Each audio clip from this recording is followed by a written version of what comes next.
આવાને તો હવે ગોળીએ દેવા કે શું કરવું એવો સવાલ પેદા થાય તેવી ધૃણાસ્પદ ઘટના સામે આવી છે, જેમાં 3 વર્ષ અને 11 મહિનાની માસૂમ બાળકીને સગા કાકાએ દુષ્કર્મનો શિકાર બનાવી અને એની કાકીએ જે કર્યું છે એ જોતા તો લાગે કે આ તેના પતિ કરતા પણ હલકી કક્ષાનું કામ આ મહિલાએ કર્યું છે.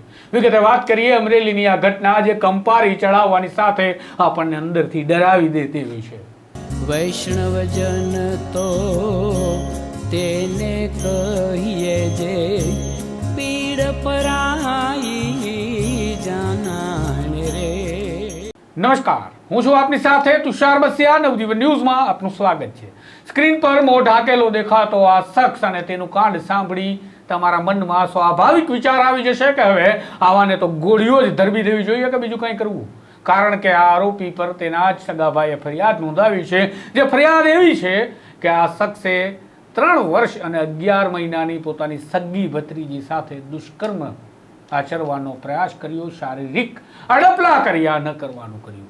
આવું ધૃણાસ્પદ કામ તેની હલકી માનસિકતાના કારણે કરે તેવું બની શકે, પણ આવું હલકી માનસિકતાનું કામ જ્યારે પતિ કરતો હોય ત્યારે પત્ની શું કરે એ કહેવાની મારે જરૂર નથી. કારણ કે એક મહિલાની વેદના બીજી મહિલાથી વધારે સારી રીતે કોઈ ન સમજી શકે, ન જાણી શકે. પણ અહીંયા તો આરોપીની પત્ની એટલે કે આ પીડિતાની કાકી તેના કરતાં પણ વધારે હલકી માનસિકતાની હોય તેમ તેણે આ નાનકડી બાળકીને પોતાનો પતિ જ્યારે બેડરૂમમાં લાવે છે ચોકલેટની લાલચ આપીને, જ્યારે આ કામ એટલે કે દુષ્કર્મ કરી રહ્યો હતો તેનો પતિ, તેનું તૃણાસ્પદ કૃત્યને અટકાવવાના બદલે, પોતાના પતિને ફટકારવાના બદલે આ નાની એવી બાળકી સાથે થઈ રહેલો આ દુષ્કર્મ પોતાના મોબાઈલથી રેકોર્ડિંગ કરે છે.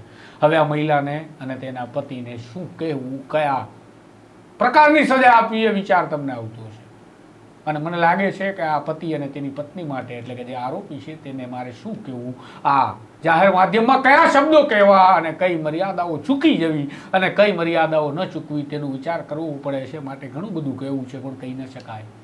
કોઈ પણ માણસ ઉકળી ઉઠે તેવું આ કૃત્ય આચરનારા આ કાકા કાકીને પોલીસે હવે પકડી લીધા છે અને ઊંડી તપાસ હાથ ધરવામાં આવી છે. પણ આ મામલો સામે આવતા એક અજીબ પ્રકારનો ડર પેદા થાય છે લોકોને કે આ હવે લોકોની માનસિકતા કેવી થઈ રહી છે. કેટલાય આવા કિસ્સા આપણી સામે આવે છે જેમાં બાળકીઓ પીંખાઈ રહી છે, જે હજી તો કુમળી વયની બાળકી છે, તેને આ દુનિયાદારીની ખબર નથી.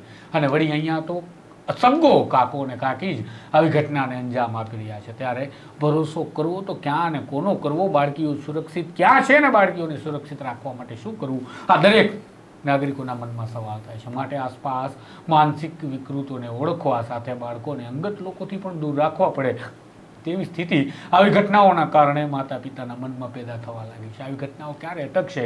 આ સમાજમાં આવા હેવાનો, આવા દૈત્યો ક્યાં સુધી ફરતા રહેશે? અને તેની સાથે આ કૃત્ય કરવામાં તેની સગી પત્ની મદદ કરે, એ પણ સગી ભત્રીજી સાથે આવું કૃત્ય આચરતો પતિ હોય ત્યારે હવે શું બોલવું એ સમજાતું નથી. આ અહેવાલમાં નામ પણ આપી ન શકાય એ પ્રકારની અમારી સ્થિતિ છે. માટે આ અહેવાલથી એ સમજજો કે આપણી બાળકીઓનું રક્ષણ કરવા માટે આપણે સજાગ રહેવું પડશે, એલર્ટ રહેવું પડશે.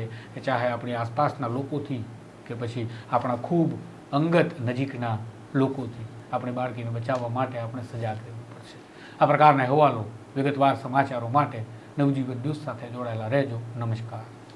વૈષ્ણવજન તો તેને કહીએ જે પીડ પરાઈ